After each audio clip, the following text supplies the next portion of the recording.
កាលដល់ផ្លូវទូលទើបស្គាល់អ្នកនៅក្បែរកាយមិត្តស្និទ្ធប្រែជា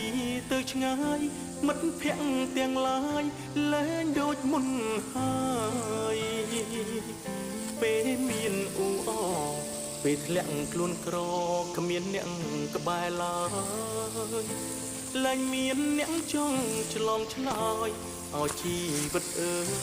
ស្គាល់ហើយញាតិមិត្តពេលមានហឺហាទៅកូនឡៃណាសម្បូរអ្នករាប់គេយកចិត្តទុកដាក់ខ្ពស់ស្មានថាគេរាប់ខ្ញុំចេញពីចិត្តធ្លាក់ខ្លួនមួយគ្រាបាត់អ្នកនៅក្បែរធ្លាប់តែចិត្តស្និទ្ធឃ្លាចេញចរិតទៀតពិត